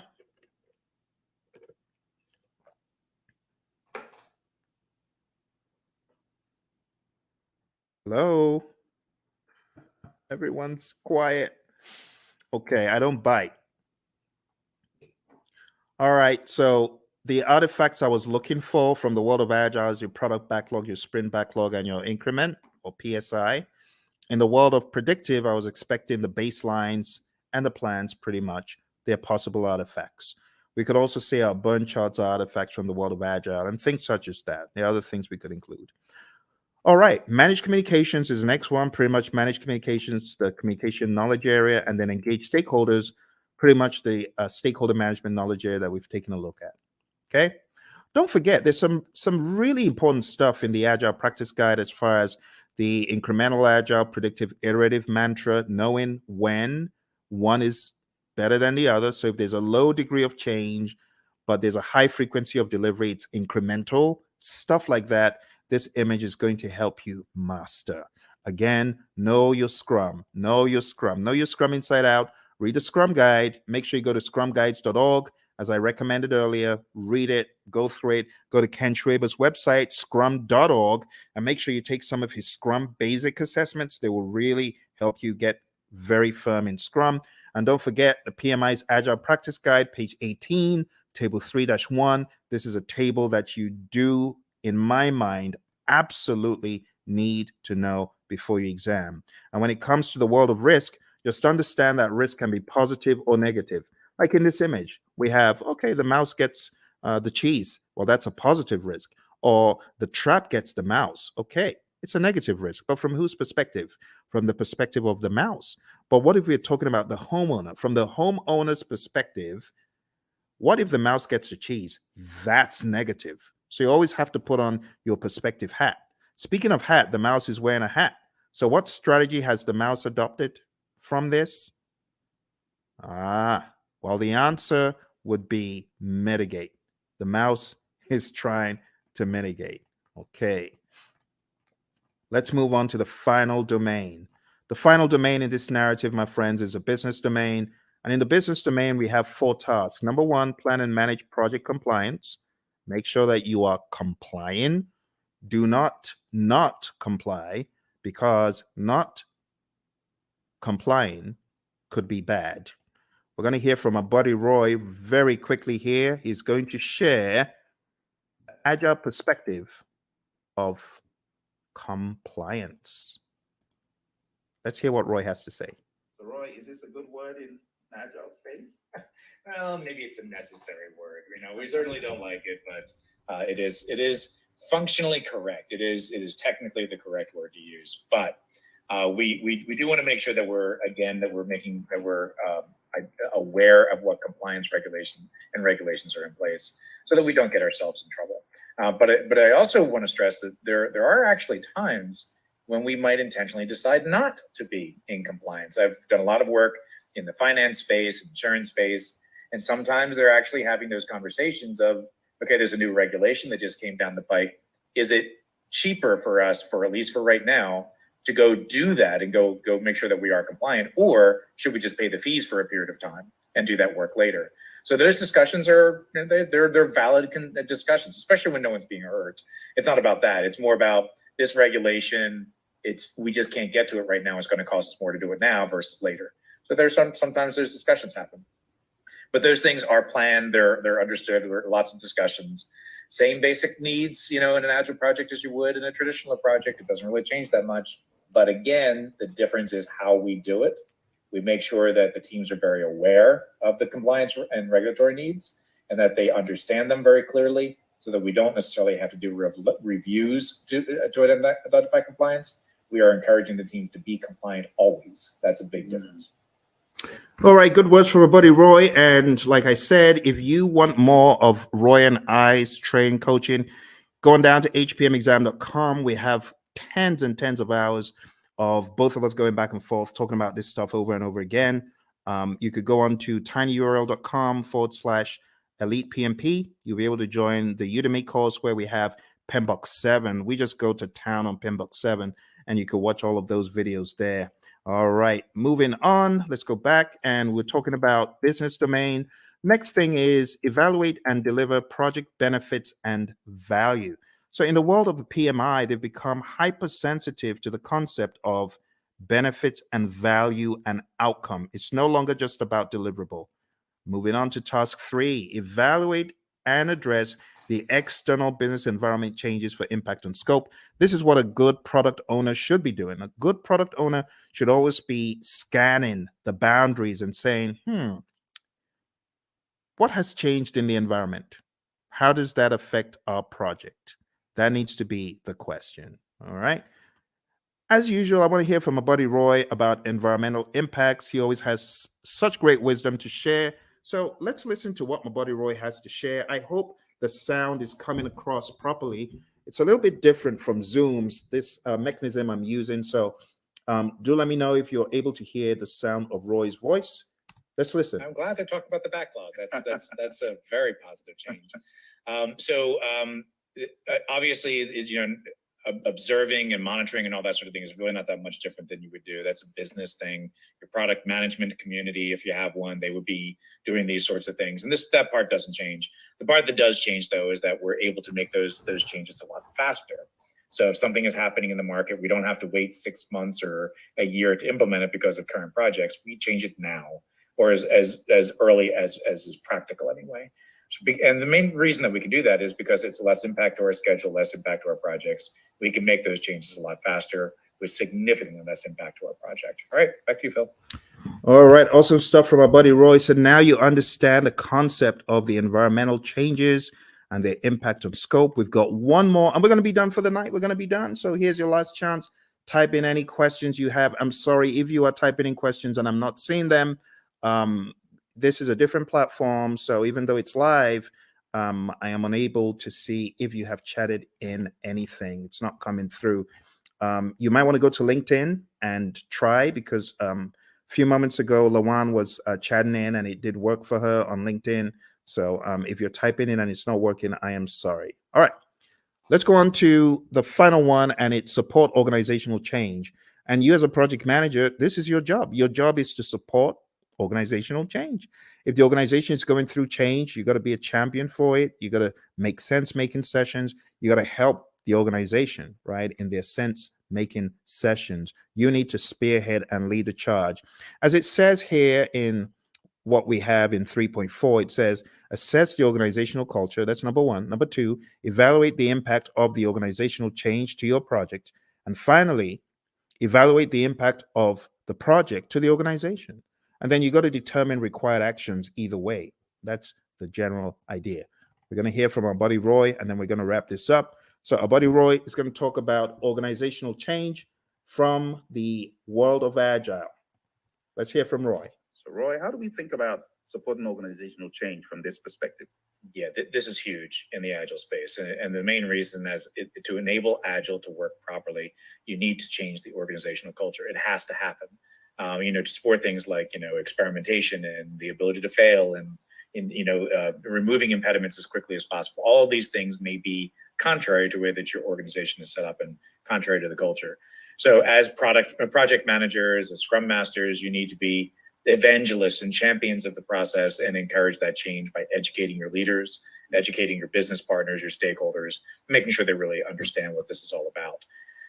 Organizational change, let's say this, the biggest barrier to Agile adoption is organizational culture. So if you're looking for one thing that's going to be your biggest problem, it's the organization itself, the culture of the organization. So you need to pay particular attention to that, because you're going to see behaviors that are more traditional in an Agile environment. But in an Agile environment, those traditional behaviors don't work, right? If we're expecting to see things the same way, do things the same way, and just do Agile, you will fail. It will not go well for you. You may get some benefits, but eventually you're going to start seeing where the organization is going to get in the way, and you will start very quickly falling back into traditional approaches because this Agile thing doesn't work here, right? And it's not that Agile can't work there, it's that your organization is just not changing to allow it to happen. All right, Phil, back to you. Awesome stuff as always from my buddy Roy, my Agile coach. Thank you, Roy. And with that, my friends, we are done. Or are we? There's one little piece left that I like to throw in at the end, just to help you see how far we have come. Because when I tell you we've climbed 1,000 mountains, you better believe it. We've climbed so many mountains that you won't even believe. When you see the roadmap of everything we've done tonight, you won't believe how much we've done. We've done a boatload of stuff. We've done so much stuff. It could actually be a little bit mind-boggling to you. So what I like to do at this point, I like to show like a roadmap of all the intricacies of the PMP exam. So let me just go over them one by one. First of all, we've talked about the world of predictive. We've talked about the world of agile. We've talked about the people, process, and business domains. We've talked about Scrum. We've talked about Kanban.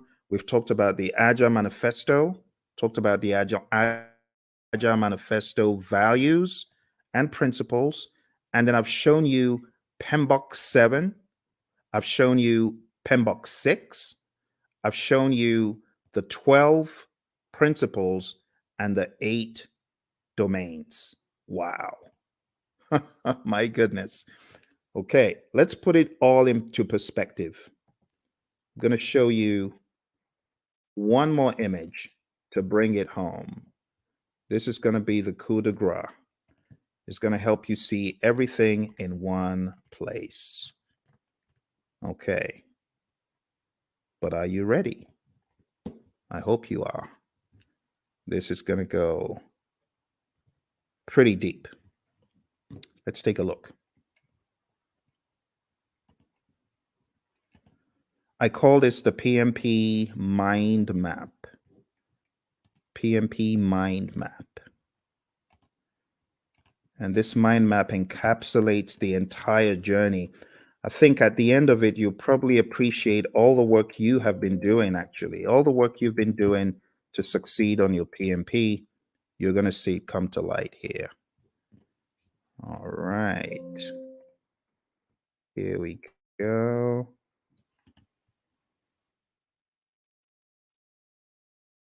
PMP mind map. You might have seen a video where I talked about this in the past, but it's always new because of the enormity of what we have done tonight. You ready? Okay. You take myself off the screen so that you can see it. All right. So we've talked about everything here in the world of Agile. See that? Let's zoom in. Agile. Talked about the manifesto, talked about servant leadership, talked about charters, and these are some other pages that you need to focus on. We talked about predictive, 5 process groups, 10 knowledge areas, 49 processes, talked about the principles and the domains, talked about the PMP exam content outline. Quick note on hybrid, if you haven't already read pages 26 to 30 in the Agile Practice Guide, you definitely want to. And then we talked about Scrum. We went through the 353, and then coming to a wider view, we've talked about integration, scope, schedule, cost, quality, resources, communication, risk, procurement, and stakeholder. We've talked about people, process, and business. And then we've talked about some auxiliary things. I told you about my experience on the exam. You got to manage your time. I told you definitely take it at a test center. I wouldn't advise taking it at home. Bad things happen to some people who take it at home. Some people are able to escape unscathed, but trust me, when it happens, when the flying monkeys come out, it's no fun. And I know a lot of people who have encountered the flying monkeys. Get enough sleep for your exam and definitely do a lot of scenario-based tests. If you haven't taken my 200 question test, which you can find, actually, I've got 200 question tests on YouTube. If you haven't taken them, I highly advise that you do. I'm going to put them in the chat. Do that. So, well, my friends, thank you very much for joining me. I appreciate it. You take care, and don't forget, check out all the links, hpmexam.com, tinyurl/elite PMP, and tinyurl.com/elite CAPM. All right? You take care. All the